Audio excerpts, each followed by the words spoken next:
If you have a true scary story you'd like to share with the channel, consider sending it my way by going to astheravendreams.com, like all of these lovely people did. And of course, thank you.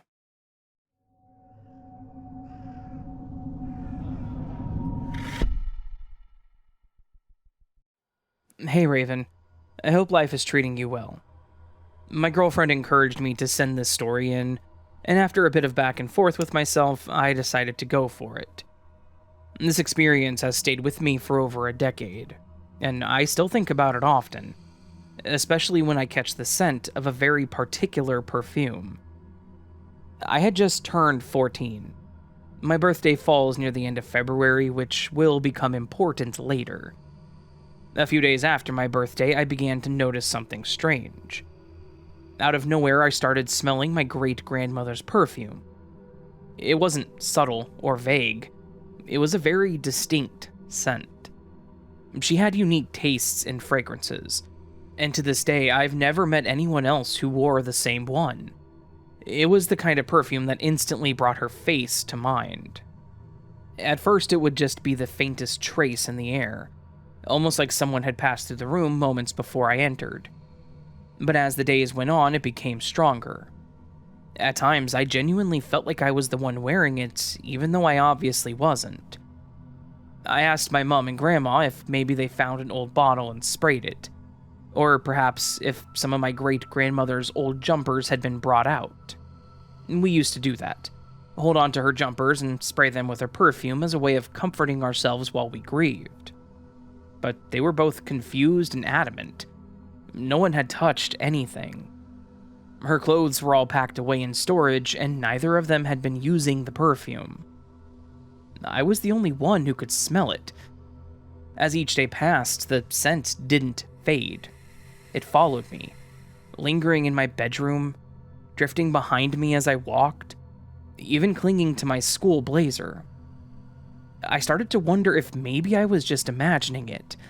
No one else could smell anything, and the more I questioned it, the more I started feeling like I was losing my grip on reality. Maybe I was just stressed out. School had been intense, and I thought my mind was just playing tricks on me. But then the stomach pain started. At first it was a dull ache. I brushed it off as period cramps or maybe a bug going around the school. But it didn't go away. In fact, it got worse. Sharper, deeper, and harder to ignore. After a few sleepless nights, I woke up in the middle of the night in agony. It felt like something had exploded inside of me. I couldn't move. I could barely breathe. I screamed for my mom and stepdad, terrified, crying and clutching my stomach like it was on fire. My mom, half asleep and still skeptical, thought it might be a particularly bad case of cramps. But I knew that something was wrong. Deeply, terribly wrong. She called 111, the NHS non-emergency number, and after speaking to a nurse, she was told to get me to the hospital immediately. I was in so much pain that my stepdad had to carry me to the car. I couldn't stand, couldn't walk. I was vomiting, shaking, and sobbing. I'm pretty sure half of the street heard me screaming. My stepdad dragged the dog off at my grandparents' house and stayed behind to explain what was happening. So it was just me and my mom in the car. She was in the driver's seat and I was sprawled out across the back seats, curled up and clutching my stomach. That is when things got unsettling. As we drove through the quiet night, that familiar perfume returned, stronger than ever. It filled the car like someone had sprayed it right there in the back seat. I closed my eyes trying to focus on staying conscious through the pain, but the scent was overwhelming. And then I felt something. A hand, cold but gentle, wrapped around mine. It wasn't my mom. I opened my eyes and looked toward the front seat, only to see that she had both hands firmly on the wheel, focused on getting us to the hospital. She wasn't touching me. But I swear to you that someone was holding my hand. It wasn't frightening. Not in the way you would expect. It was comforting, like someone was saying, "I'm here, you're not alone." When we got to the hospital, they rushed me in and began running tests. As it turns out, my appendix hadn't just ruptured, it had burst. Like, completely exploded. The doctor said the amount of poison in my system from the burst was life-threatening. If I hadn't had surgery within the next few hours, I would have died. Not could have, not might have. I would have died. That was hard to hear. I was only 14. I hadn't even had my first kiss yet, hadn't finished high school, hadn't lived. And yet I was hours away from dying. Now, here's where it all comes together. Remember how I said my birthday is in late February, and how I could smell my great-grandmother's perfume in the car? She passed away 2 months before my mom bought that car. She never sat in it, never touched it. There was absolutely no way her perfume could have lingered in that space. I could maybe explain the scent in the house. Maybe it clung to her things, or maybe it was in the air somehow, but not the car. That made no sense. Some people I've told this story to think that I was hallucinating, that the pain or stress caused me to imagine it, or that I was on strong meds. But I wasn't given any medication until I arrived at the hospital and was admitted to a ward. The scent and the sensation of someone holding my hand, that all happened before any drugs. Maybe it was my imagination. Maybe my brain, in crisis mode, made something up to comfort me, but deep down, I don't think it did. I think my great-grandmother was there with me that night, watching over me, comforting me, guiding me through something that could have ended my life. I'm 25 now, and every so often, I still catch a trace of that perfume. Never as strong as before, but just enough. Enough to let me know that she's still here and still checking in. And honestly, I find that incredibly comforting.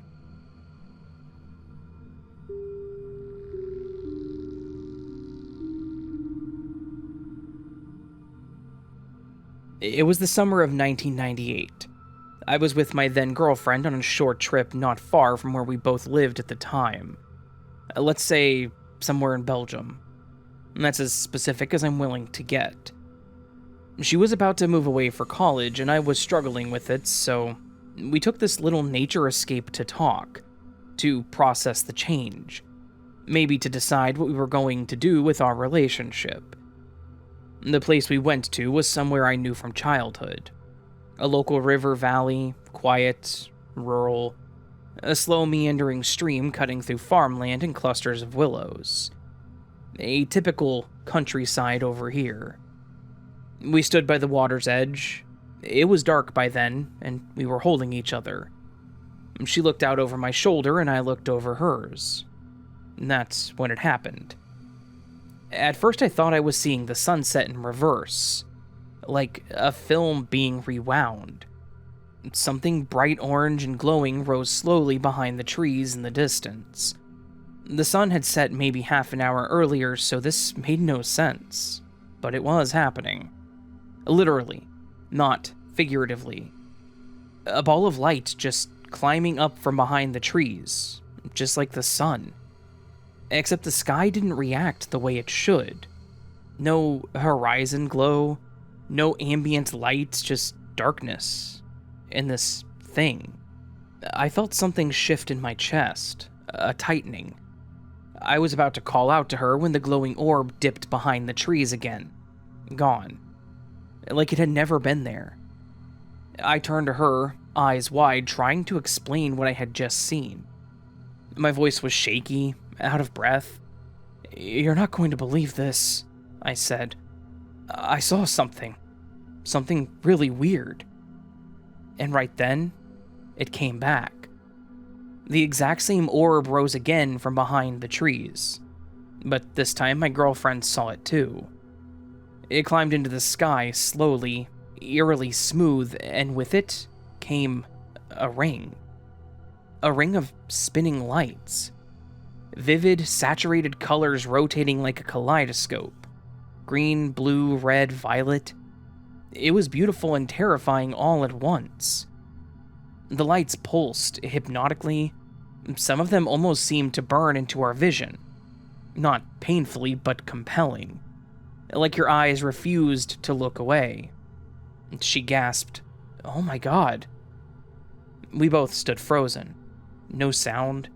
Just this silent glowing sphere, maybe 15 to 20 meters in diameter, getting bigger. That's when we realized that it wasn't just hovering, it was coming closer. Smooth, deliberate, not aggressive, but unstoppable. It was maybe 300 meters away when I panicked. "Run!" We bolted down to the field where I had parked, jumped in the car. I drove like a man possessed. The rest of that evening was a blur. We barely spoke, she couldn't sleep, and I barely blinked. The next morning, I suggested that we go back. Maybe we would find something. Tracks, a burn mark, crop circles, I don't know. It was before the days of Google Maps, so we tried to pinpoint the location on an old-fashioned map.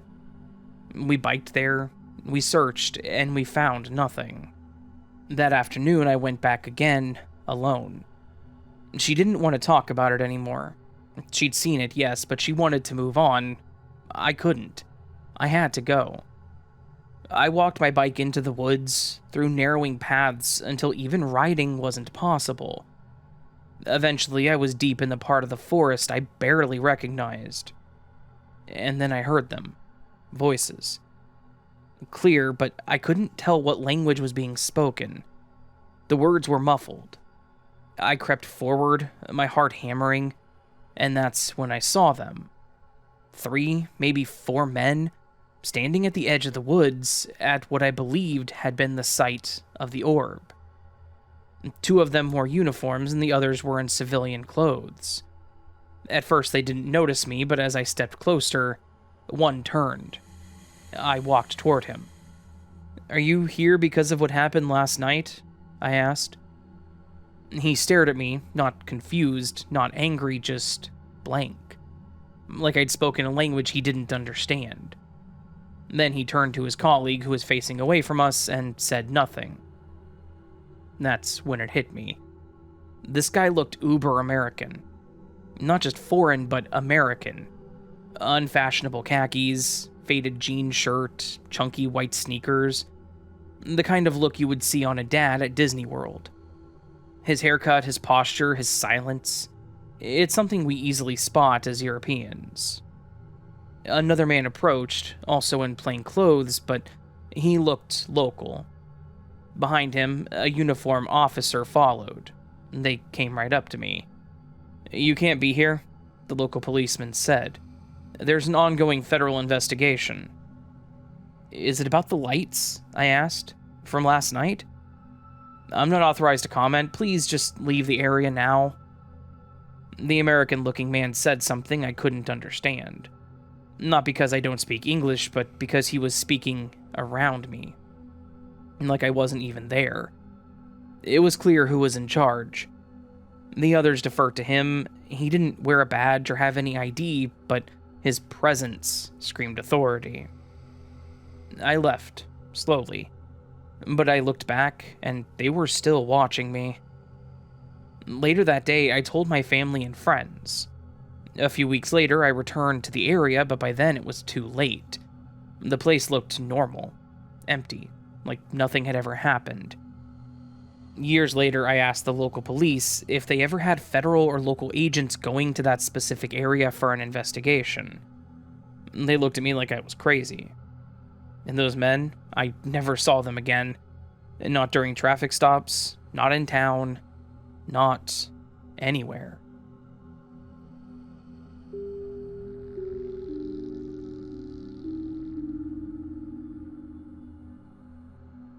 Hello again, Raven, and as always, loving the content on the channel.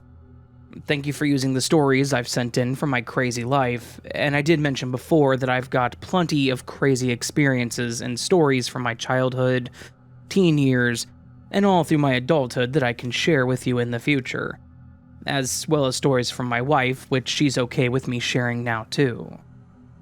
This story once again takes place during one of your Saturday live streams, which I will say again to everyone listening are awesome and a great way to spend your Saturday evening with some really cool people. I agree, you all should come to one. Set the reminder, folks. Saturdays are awesome, and I wouldn't be plugging so hard if they weren't. I'm an unpaid solicitor for the Saturday community nights, and I'm proud of it. Anyway, this story takes place a couple of weeks back during the live stream where Raven played the horror game that started off like a kid's game. I think it was called Julian and Friends. Correct me if I'm wrong. No, you were correct, and that game was terrifying. I was once again at work on a night shift at Emperor's Pizza making dough, and if you've heard one of the recent stories Raven shared, a lot has been going on at my job due to a dispute between our pizza place and the donut shop down the strip from us. It was actually around 6:30 p.m., and I was working a night shift because my wife and I had a meeting about the movie being made about our lives, and I switched from a morning shift to not lose hours. Emperor's Pizza was busy, and for the most part, everything seemed to be normal. Chaotic, as most fast food places are, but normal for us. A rather heavy-set man came in sporting a large black t-shirt with the members of KISS on it, some off-colored green shorts, and a baseball cap with a local sports team emblem on it, and I was talking with my coworker about placing an order. My coworker, who we'll call Andy, is a proud and flamboyant type, and none of us have a problem with it, but sometimes we have customers that try to pick fights with him because he comes off more feminine than they like. And I personally don't like bullies, and am not going to stand for anyone picking on anyone, period. So, whenever I hear a coworker getting harassed or attacked by a customer, I always go up front and try to mediate and regulate, even though I'm technically just the dough guy. Andy is actually the shift lead, which is like a type of manager that's assigned to specific shifts. And then we have our actual store manager, who we already agreed to call Carly from a previous story. The heavyset guy in this story gets no protection. His name is Justin, and you'll see why he doesn't get the privilege of a pseudonym in this story in just a few minutes. Justin came in and was speaking with Andy, and we actually had run out of regular dough, which I was currently making extra batches of. So Andy told Justin that all we currently had were a few of our deep dish options, wings, and some other combos. Justin yelled out, "What the F?" and basically started throwing a fit about how we didn't have anything, and Andy told him that we do have options, just not the ones he might have wanted. But we would have more dough ready in about 30 minutes. Justin apparently didn't like this, since he began to berate the company and start bad-mouthing our service. But then he switched his focus as Andy was apologizing for the lack of dough. Justin started making comments about why Andy was, quote, talking like that, and how he needed to, quote, stop trying to act like a girl. And really, he just started in on Andy in the worst way. Andy, of course, became enraged and started to reprimand Justin, basically refocusing the issue on how Justin was upset about the pizza, and not about how Andy was talking. But Justin insisted, and eventually started making threats. "How about I come around that corner and slap you straight?" Justin threatened, and that's when my ears really went up. There are two things I don't tolerate at my job, and the second one is anyone threatening to come behind the counter and do anything to my coworkers. I racked the last few stacks of dough and headed up front as Andy and Justin were now arguing back and forth loudly over the counter. And I basically did the stereotypical, "Whoa, what's going on here?" to break up the argument. Justin looked me up and down, and I told my friend Andy that I would handle this from here, and that he could head back into the kitchen to calm himself and call our manager. Justin told me a story about how Andy sister-girled him with attitude, and told him that he couldn't order at our store, and so on. I mentioned to him that I heard part of the conversation, and I introduced myself as the dough guy and told him the reason we don't have dough is because we had an earlier rush of large orders, and I was currently making double the dough we needed to stay afloat. I apologized and tried to offer him something else for free, something the manager Carly lets me do because I've broken up plenty of customer fights with coworkers, and even though it wasn't my job, I was apparently good at it.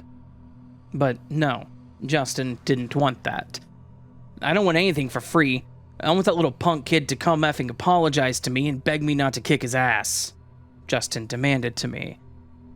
I kindly told him that I couldn't make anyone do anything here, and also told him that cursing and yelling wasn't going to fix the problem, and that if he wanted to leave, he could leave. Justin told me that I needed to put a muzzle on Andy, to which Andy shouted from the kitchen that he could kiss his ass. And they started arguing all over again. Justin began moving to the side of the counter that opened up to our kitchen space, and I paralleled him to keep him from entering the space. Because again, I wasn't about to let anyone come behind the counter, or they would see the other side of me that my wife always tells me to avoid using. He started demanding for Andy to get on his knees and beg for forgiveness. And Andy, being the witty comeback guy he is, told him that what he was suggesting was oddly sus for someone who just spewed a plethora of homophobic slurs at him. I told Andy that I would handle it and told Justin that he was dealing with me, and that he had nothing else to say to Andy.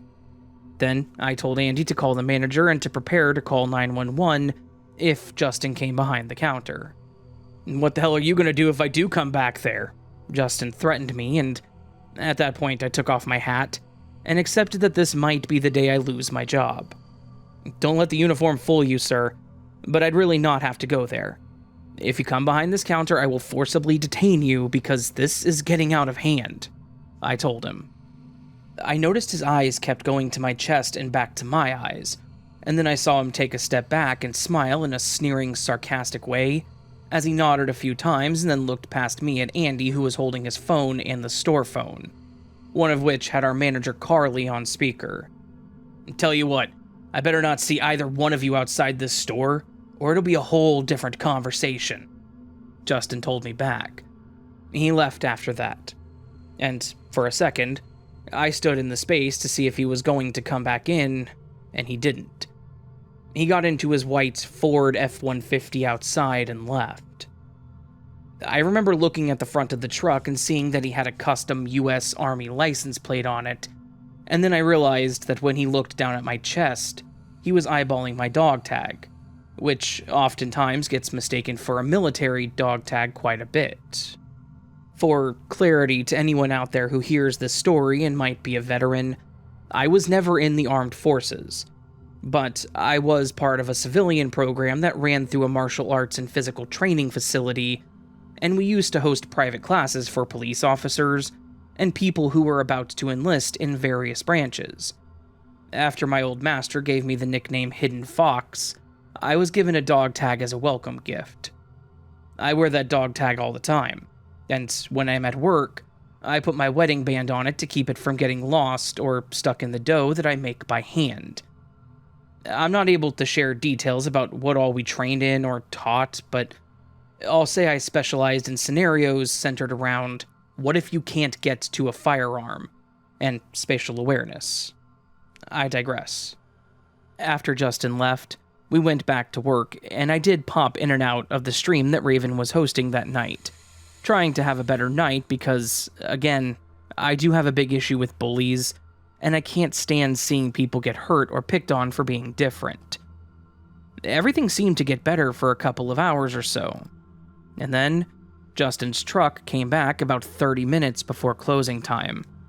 This time he didn't get out, but he sat in his truck in front of our store just watching us. I can see the front parking lot from the dough room and most of the kitchen, and front counter can be seen from the large picture windows in front of our store.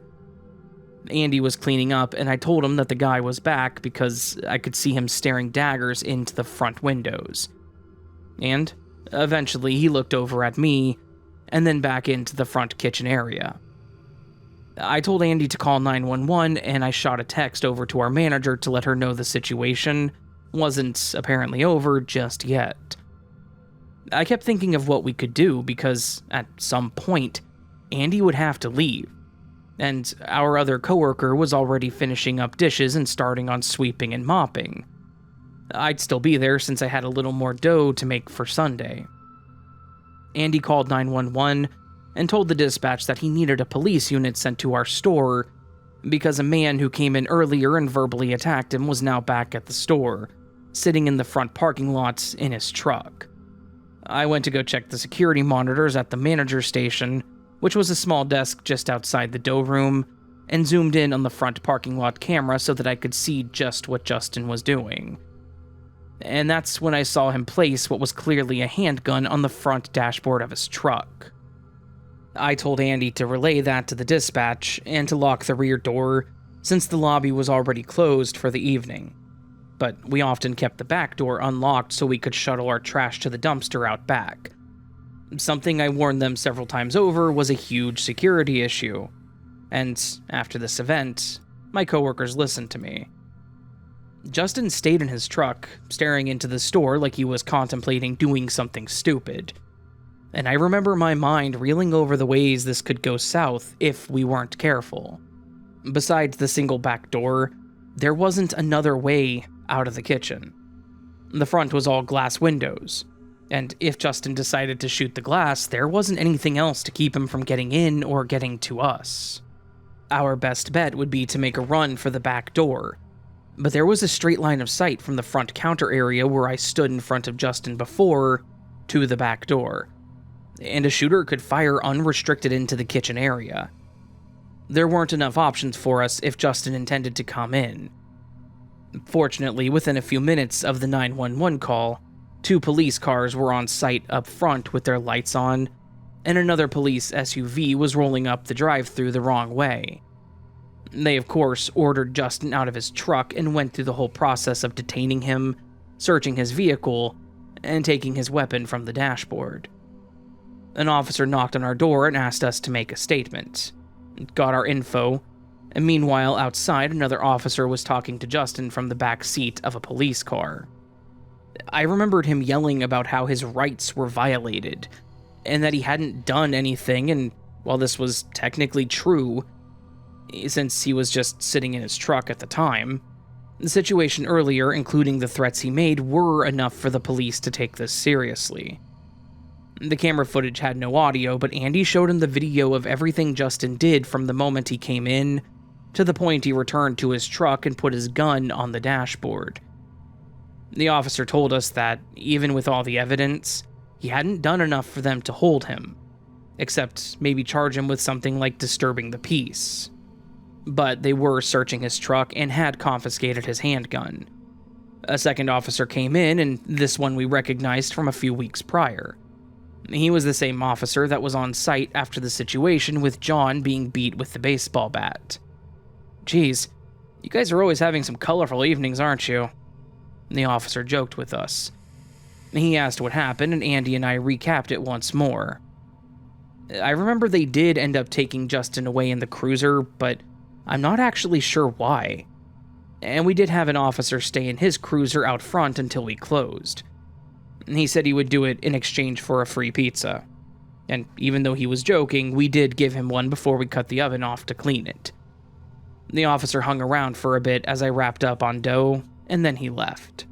And I remember getting in the car and seeing Justin's truck still parked out front, wondering why some people are so adamant that everything has to go their way, and that they feel like they can bully people. I was happy to be returning home to my wife, and that nothing happened. But this job has seriously been a pain ever since I started working here last year. It was originally just a part-time job I was doing to help make extra money to pay for our first home as a married couple. And eventually, it turned me into needing this job when a few contracts I had were terminated, due to a lack of funding. But as much as I love making pizza dough, this job is a pain, a headache, and I am seriously looking for something else to do part-time, because I don't get paid enough for all of this.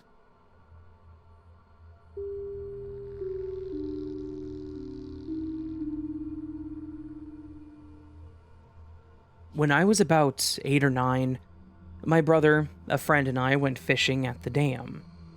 We were having fun, casting our lines and laughing, when I suddenly lost my footing. The downgrade of the dam was slick with slime, and before I knew it, I was sliding down straight into the water. At first, I tried to resurface, but something wrapped around my foot, holding me under.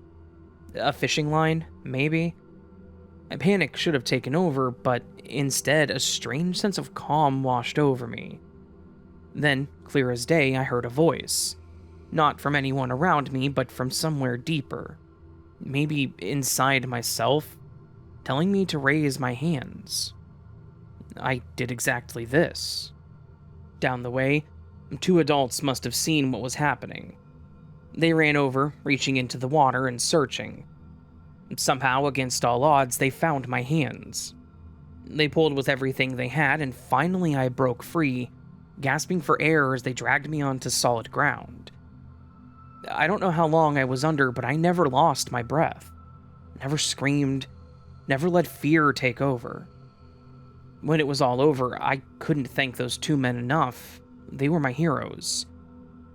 Even now, I think back to that moment, the voice, the calm, the impossible timing of it all, and I wonder, how much do we really understand about this reality?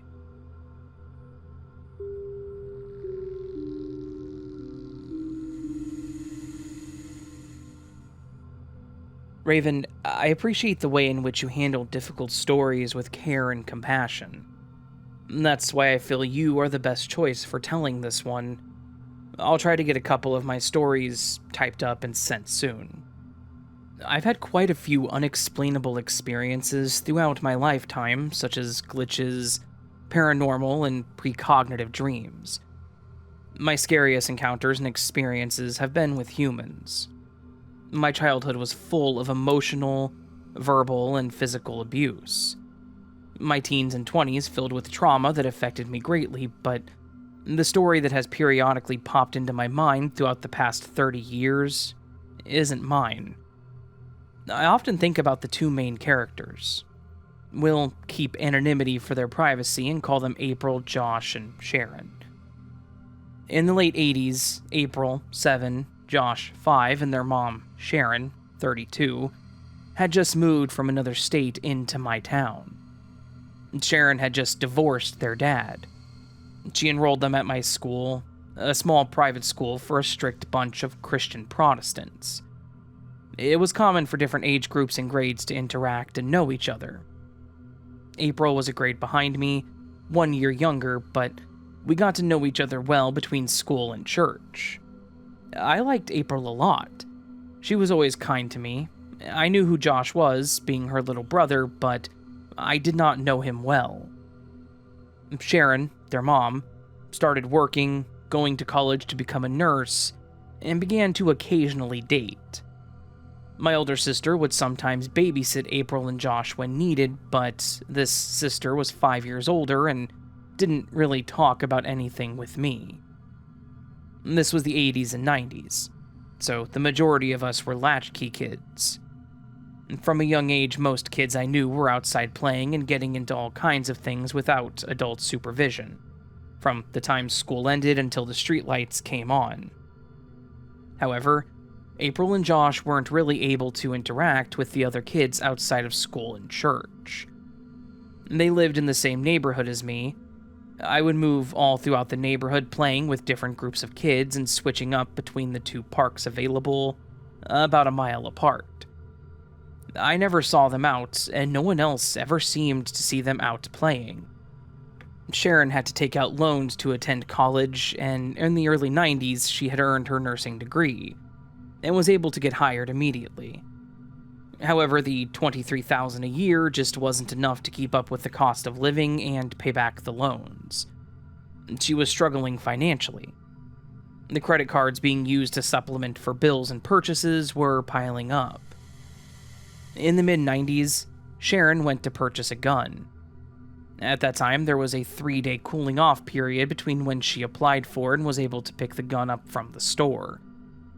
On that 3rd day, a Thursday, Sharon picked up her gun and returned home with it. That evening, as April, now 13, and Josh, now 11, slept, Sharon wrote a note, disconnected the phones, and barricaded her front door. She then proceeded to enter the room where April and Josh slept. Sharon shot both of her children as they lay sleeping and turned the gun on herself. Sharon was dead immediately from her self-inflicted gunshots. However, April and Josh were not. Again, this took place Thursday night. April and Josh both suffered damage to their spinal cords and did not know who had shot them. They spent the first night and day lying on their beds, hoping that help would come. Friday evening, Josh, who had suffered a gunshot wound to his neck, crawled to the edge of his bed to reach the phone. When he realized it was dead and he could not call for help, he used the handset to bang on the wall, hoping to draw some attention for assistance. While banging the phone, Josh fell off the bed and onto his dead mother's body. As a result of the gunshot wound to her neck, April could only move her back. She made herself fall down to the floor and slowly moved her body while on her back toward the living room to attempt to find the other phones. She could do nothing with the barricaded front door in her state and was unable to locate the other phone. She later found out because her mom had hid it. April proceeded to turn the TV on at full blast in hopes of drawing attention to help her and Josh. I cannot even begin to imagine what the next several days were like for them. They lay in those positions without food or water, with gunshot wounds from Friday until Tuesday. They were conscious most of the time, praying and encouraging each other. On Tuesday, coworkers of Sharon were concerned about her no-call, no-show since Friday. One coworker went to the house, found that there was no answer, and heard the TV blasting. She proceeded to contact the police. The police found both children, Josh still lying with his mother's dead body, and April still on the floor in the living room. They had been shot Thursday evening, had moved into these positions on Friday where they remained until Tuesday. In the note left by Sharon, she was depressed. She was overwhelmed with financial burdens. She was plagued by migraines and nightmares, and she had not had any long-term luck with dating, and did not see any way out of it all. She already felt that she was neglecting her children with the time spent working, and would neglect them further if she worked more to attempt to dig them out of debt. In her religious fervor, she believed they would suffer without her, and be better off if she sent them to heaven with Jesus. April and Josh's injuries were critical and had caused some paralyzing damage. Their grandmother and 2 aunts came to be with them and take them back to their home state once they were stable. I experienced some dark times, but I cannot even begin to imagine what their experience caused them to live with. Finding out their own mother attempted to take their lives, Josh having to spend 4 days lying with his mother's body, both of them spending 5 days without medical help, food, or water with gunshot wounds to their necks, and not knowing if help would arrive on time. This tragedy has stayed with me throughout the years. I'm a mother. I've struggled financially and mentally. In my darkest moments, when I had thoughts of taking myself out of the equation, I could never fathom trying to harm my children or end their existence. Even if I believed they would suffer in this world, I could never. There is always hope, even if you're struggling to see it. It's there waiting for you to turn away from the fear and pain and see it, feel it, even for just a moment. Please, if you are struggling in any way, ask for help. Those who love you cannot know what you need unless you ask. If you shift your perspective ever so slightly, you'll catch a glimmer of hope. I never spoke to April again after this occurred, but I have thought about her often over the years. I hope her and her brother have found ways to heal from the mental and emotional trauma this caused. I've occasionally searched for them since social media became a thing, but when I begin looking, I always wonder how I would even initiate conversation. Would it do them more harm than good to remind them and bring it all back to the surface? Even if I never mention a thing about this experience, I am a reminder from this time in their lives. I've tried to leave out enough details that no stranger could locate the story and identify them, and I only ask that if your curiosity allows you to locate it, please Let them be. Don't spread their identities. Thank you, Raven, for all that you do. We greatly appreciate you and your sincerity.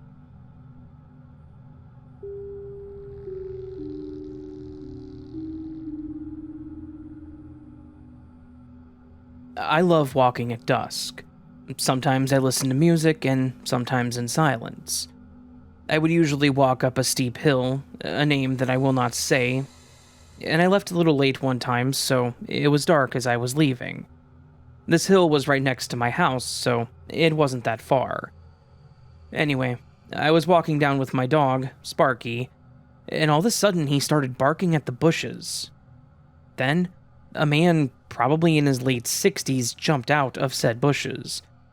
He asked if I was alone. I said no, under my breath, and then started speed walking. After 2 minutes of running, Sparky stopped and lifted his ears up, and then the man jumped on me and was trying to grasp something in his pocket. It was a knife. My dog bit him on the arm, and he jumped and started screaming. I was able to run away, and I ran into my house, locked the doors, and dialed 911. I told them what happened, and they said that they would drive around the area. They did end up finding him, and he did get locked up. I've never been so thankful for my dog.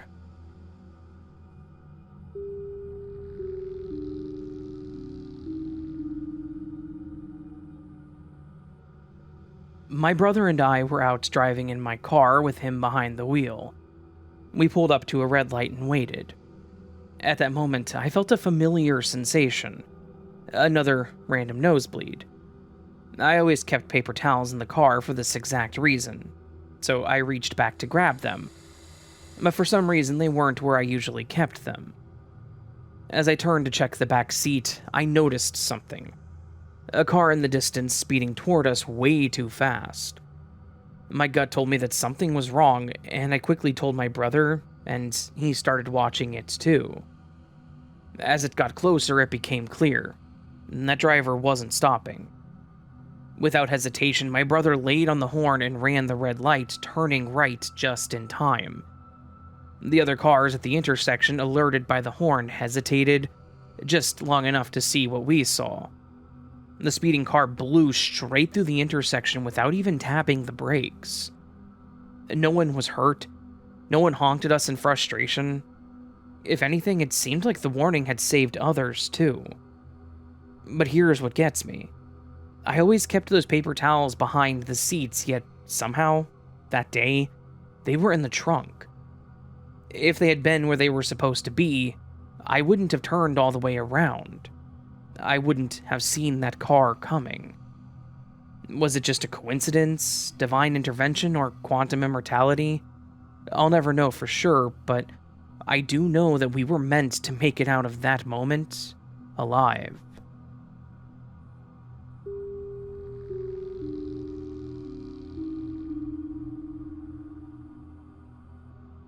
Hey Raven, I just want to start by saying how much I appreciate your podcast. I often listen to you and other narrators when I'm working out at the gym or going for walks with my mom. Your content has been a source of comfort and inspiration for me, and lately, it's even made me consider starting my own podcast to share experiences like mine. I'm a 31-year-old female, and for as long as I can remember, I've had vivid dreams that felt like messages from God. I wouldn't say that I was always the most spiritual person, but I've always believed in a higher power. My family is Hindu, but because I attended Catholic school for kindergarten and first grade, and went to church growing up, I've always had a stronger connection to Christianity. The experience that I want to share happened when I was 26, just before COVID. At the time, I was struggling with serious health issues, specifically constant vomiting, and I was also in a very bad place mentally due to events that I won't get into. One night, I had a dream where angels appeared to me. They told me to rekindle my friendship with my cousin, whom I was angry with at the time. I didn't take the dream too seriously at first, but then something happened that changed my life forever. A few nights later, I had what I can only describe as a near-death experience. I remember feeling my soul literally leave my body. I could see myself from above, and then I began floating upward. First, I saw the street outside, and then the vastness of the universe, and before I knew it, I was in heaven, sitting on a cloud, and that's when I saw Jesus. He spoke to me. He told me that everything that happened to me and my family was not meant to be, that it was the wrong outcome. He said that I needed to make peace with my cousin because God was not pleased with what had happened to her. He also told me that God wanted to perform a miracle for us and that, in time, I would begin to understand everything. When that time came, he said I needed to start praying. The next thing I knew, my soul was being pulled back into my body. I woke up suddenly gasping for air. It was the most intense experience of my life, but here's the truly incredible part. After that encounter with him, my health started improving. The vomiting that had plagued me for so long finally stopped. However, I continued to experience out-of-body episodes until 2021. Then in 2022, I had another dream. In it, my cousin's father appeared and admitted that he had caused everything. At the time, I wasn't sure what to make of it, but then last year, my grandmother revealed the truth to me. My cousin's father had in fact been behind everything that led to my mental distress all those years ago. He wasn't just responsible for my suffering, he was the root of the conflict within my family as well. His actions not only damaged my family's relationships, but he also completely ruined my cousin's life, his own daughter. What's worse, my grandmother also told me that my cousin's stepmother had used witchcraft against my cousin. That explained why my cousin had been acting out of character for so long. It was all part of a bigger picture that I had been blind to until now. Hearing this truth was a turning point for me. It confirmed everything I had experienced, and I knew then that I needed to go on a spiritual journey. I started going back to church and devoting myself to God in a way I never had before. For the longest time, I thought I was crazy, but after listening to the stories on your podcast, I realize I'm not alone. There are others out there who have had similar encounters, and that gives me hope. I truly believe that God is going to perform the miracle he promised, that he will turn things around for me and my family and bring justice for us. Thank you for taking the time to read my story, Raven. Your podcast has given me the courage to share this, and for that, I am truly grateful.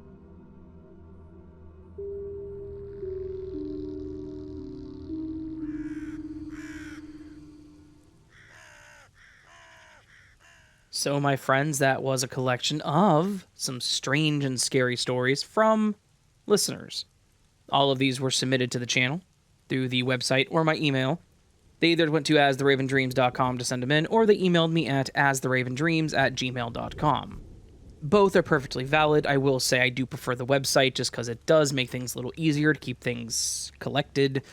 Good friend of mine, Stories After Midnight, Sam as I call him in conversation, built RedX, and it's a fantastic site that I've utilized nonstop for almost 5 years. So that's where your stories go to. They go to my RedX page, which is a really good collection. I guess my point is, if you send it into the RedX page through astheravendreams.com, clicking the big button to send it your story, I will more than likely get to it sooner, because those are more easier to catalog and keep contained. Emails get lost in the mix. I get a lot of emails from spam, a lot of spam mails. A lot of people like to sign my email address up to a spam list. It's happened before. Or I get a lot of the ones that are like, hey, we're a AliExpress dropshipper. Please tell people about how good our crappy shoe cleaning product is. I don't know. I get weird things like that all the time, like dozens upon dozens per week. They're not legit, and I would never take those as sponsors. If I ever take a sponsor, it'll be something that I believe is a good product or a good item I possibly would use personally. So my point is, go to the website, astheravendreams.com, use that to send in your story. It's the easiest way to get it to me. Hopefully you enjoyed the stories and that long-winded way of how to get your story to me. If you did, please do the like button. If you're new to the channel and liked what you heard, please consider subscribing. That helps a lot. You can also listen to other videos by going to the podcast or playlist side of the channel, just clicking on one of those podcast lists and just listening through it. I have a ton of them. I keep things topic-oriented in those, so yeah. You can also listen to the podcast on other platforms like Spotify, Apple, Audible, and all those. You can leave me a comment if you'd like. Say hi. Ask how my day's going. Why did I say that? Tell me how your day is going is what I meant. And just tell me what story you liked, what stories you didn't like, what stories you want to hear on the channel, that kind of thing. I'd love to have a quick conversation with you. I typically respond. Not always, but I try my best. So,